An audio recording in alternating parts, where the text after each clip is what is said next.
કમોસમી વરસાદથી પીડિત ખેડૂતોને વારે કોંગ્રેસ આવી છે, પણ કોંગ્રેસના કેસ વિના ખેડૂતોના હમદર્દ બનવા ગઈકાલથી વડિયા ખાતેથી ખેતી બચાવો સત્યાગ્રહ આંદોલન શરૂ કરીને આજરોજ અમરેલી જિલ્લાના ધારી ખાતે ધરણા પ્રદર્શન કોંગ્રેસ નેતાઓએ ખેડૂતો સાથે રહીને કર્યું હતું, જે બાદ પ્રાંત કચેરી ખાતે ખેડૂતોના 15 મુદ્દાઓ સાથે આવેદનપત્ર આપવામાં આવ્યું હતું। જો વાત કરવામાં આવે તો અવિરત 1 અઠવાડિયા સુધી પડેલા કમોસમી વરસાદે ખેડૂતોની આશાઓને પાણીમાં તરબતર કરી દીધી છે। તેમ કપાસ, મગફળી, સોયાબીન સહિતના ખેતી પાકો નષ્ટ થઈ જતા કોંગ્રેસ દ્વારા ખેડૂતોના દેવા માફીની માંગ સાથે ધરણા પ્રદર્શન શરૂ કરાયું છે। તો ગઈકાલે વડિયા અને બગસરા બાદ આજરોજ ધારી ગામમાં ખેતી બચાવ સત્યાગ્રહ આંદોલન કરી સરકાર સામે પૂર્વ નેતા વિપક્ષ પરેશ ધાનાણી અને પ્રતાપ દુધાતે આકરા પ્રહારો કર્યા હતા, જે બાદ ધારી પ્રાંત કચેરીએ રેલી સ્વરૂપે હાથમાં પ્લે કાર્ડ લઈને સૂત્રોચ્ચાર સાથે દેવા માફીની માંગ કરવામાં આવી હતી। ત્યારે અમુક ખેડૂતે ભાજપ, કોંગ્રેસ કે આપ નહીં પણ ખેડૂતોની વાત કરજો તેવી શીખ કોંગ્રેસ નેતાઓને પણ આપી હતી ને સામે પરેશ ધાનાણીએ પણ કોંગ્રેસનો કેસ નથી, ખેડૂતો માટે નીકળી હોવાનું મોઢે જણાવી દીધું હતું। બાદ 15 મુદ્દાઓ સાથે આવેદનપત્ર પાઠવ્યું હતું અને ખેડૂતોની વેદનાઓ વ્યક્ત કરી હતી।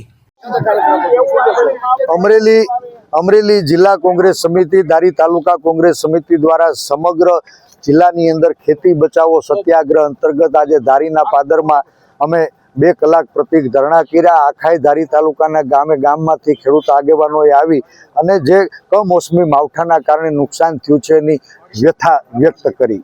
ખેડૂતોને સાંભળ્યા પછી એ વાત ઉડીને સામે આવી છે કે આજ કપાસ અને ખેતીના મુખ્ય અને ગૌણ પાક પકવતા ધારી તાલુકો અમરેલી જિલ્લાના ખેડૂતો 1 વીઘો કપાસની જણસ લેવી હોય તો વીઘે 3400 રૂપિયા ખેડનો ખર્ચો થાય, ખાતર બિયારણના 3570 જાય, દવા અને ફૂગનાશકના 2000 થાય, મજૂરીમાં 2900 ખર્ચાય, અન્ય ખર્ચો 6500 મળીએ તો 1 વીઘા કપાસમાં 18370 નો તો ખર્ચો કરી ચૂક્યા છે। એ જ રીતે સરેરાશ સારા ઉત્પાદનની આશા હતી। 1 વીઘે 20 મણ કપાસનું ઉત્પાદન ગણીએ તો 31,640 રૂપિયો ટેકાના ભાવ મુજબ કિંમત થાય। આજ કમોસમી માવઠાના કારણે ખેડૂતોને મજૂરી સહિત ઉપજ નો કોળિયો મોઢેથી આવીને છીનવાનો છે, સંપૂર્ણ પાક નિષ્ફળ ગયો છે। એમ મુખ્યત્વે મગફળીનું વાવેતર કરનારા ખેડૂતો છે 1 વીઘે 2400 રૂપિયા ખેડનો ખર્ચો, ખાતર બિયારણના 4930, જંતુનાશક ફૂગનાશક દવાના 1990, મજૂરી ખાતે 4560 અને અન્ય તમામ ખર્ચાઓ 3475 ગણીએ તો 17355 રૂપિયાનો ખેડૂત આ સિઝનમાં હાલ પર્યત મગફળી ઉછેર માટે ખર્ચો કરી ચૂક્યો છે। ખૂબ સારા વરણની અપેક્ષા હતી, પણ સરેરાશ 1 ખાંડી ઉતારાની ગણતરી કરીએ તો 20 મણના ટેકાના ભાવે ગણતરી કરીએ તો 29,000 અને 40,000 રૂપિયાનો તો માલ છે। એ મગફળીના દરેક પોપટે મૂછું ફૂટી ગઈ, કોટા ફૂટી ગયા, પાથરા તણાઈ ગયા અને પાલો પણ ગયો। આજ 1 વીઘો પાલો વેચીએ તો ખેડૂતોને 5-6 હજાર રૂપિયા પાલાની ઉપજ થાય। હિસાબ કરીએ ને તો ખેડૂતોને મગફળી ઉત્પાદનમાં એનો ખર્ચો, ઉત્પાદન અને પાલાને મળીને 51,395 રૂપિયાનું સરેરાશ વીઘે નુકસાન ગયું છે। આમ કપાસ અને મગફળીના ખેડૂતો એ વીઘે 50,000 જેવું ભારે મોટું નુકસાન કમોસમી માવઠાના કારણે ભોગવવું પડ્યું છે।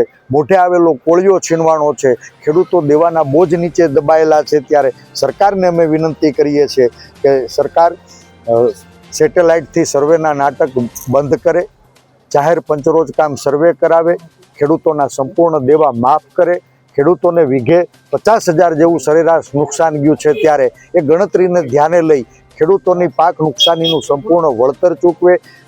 વધો ઘટો પાક ક્યાંક ખેડૂતની પાસે રહ્યો તો ટેકાના ભાવની ખરીદી બંધ છે।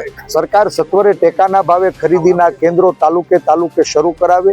ટેકાની ખરીદીની અંદર વરસાદના કારણે પાકની ગુણવત્તા જોખવાય છે, ત્યારે પાક ગુણવત્તાના ધોરણો હળવા કરે અને માથાદીઠ ટેકાના ભાવે ખરીદીની મહત્તમ મર્યાદા રદ કરે સહિત 15 જેટલા અમે મુદ્દાઓને લઈ પ્રાંત ધારી મારફત, કલેક્ટર અમરેલી મારફત રાજ્યમાં સૂતેલી સરકારને અમારો સંદેશો પહોંચાડવા વિનંતી કરી છે। મને સંપૂર્ણ વિશ્વાસ છે કે આજ ખેતી બચાવો સત્યાગ્રહ ગઈકાલે વડિયાના પાદરથી શરૂઆત થઈ, વાયા બગસરા આજે ધારી પહોંચ્યા છીએ અને 8 તારીખ સુધીમાં આખાઈ જિલ્લાના તમામ તાલુકામાં ગામડેથી ખેડૂતો આવી કમોસમી માવઠાથી જગતનો તાત જ્યારે જીવવા માટે સંઘર્ષ કરી રહ્યો છે, ત્યારે જગતના તાતની આજ હાકલ પડી છે, સૌના સહકારની જરૂર પડી છે।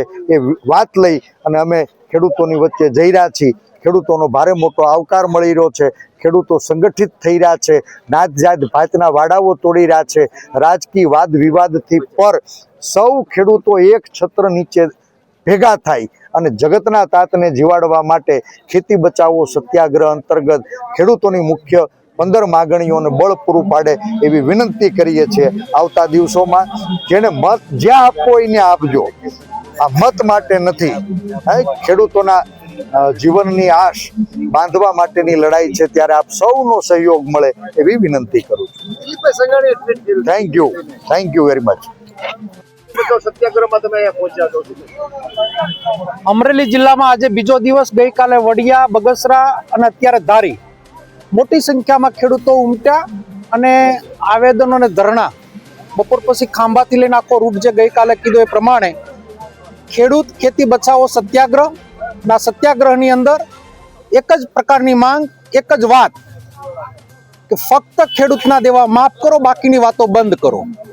ખેડૂતના દેવા માફ થશે તો હું મુખ્યમંત્રી શ્રીનું અમરેલી જિલ્લામાં સન્માન કાર્યક્રમ રાખીશ. ભારતીય જનતા પાર્ટીના ધારાસભ્યોનો દેવા માફી થશે તો હું સન્માન કાર્યક્રમ રાખીશ. ભાજપના લોકો મારફત એક સંદેશો આપવા માંગુ છું કે તમે તમારા સરકારની અંદર કે આપણી સરકારમાં રજૂઆત કરો. ખેડૂતોને એક હાથ જોડીને વિનંતી કરું છું કે તમે જ્યાં બેઠા હો, જ્યાં સાંભળતા હો, તમારા ગામના સરપંચો પાસે લેટર લખાવો દેવા માફીનો. તમારા તાલુકાના સભ્ય પાસે લેટર લખાવો દેવા માફીનો. તમારા જિલ્લા પંચાયતના સભ્ય પાસે લખાવો લેટર દેવા માફીનો. તમારા ધારાસભ્ય પાસે લેટર લખાવો દેવા માફીનો. સાંસદ મારફત લખાવો લેટર દેવા માફીનો. જેટલા ખેડૂતો માટે લેટર લખશે એના પણ હવે હું સન્માન કરીશ.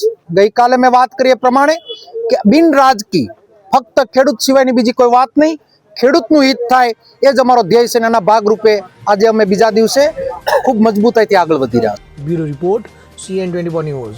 હવે જુઓ દેશ દુનિયાની તમામ ખબરો તમારી આંગળીના ટેરવે.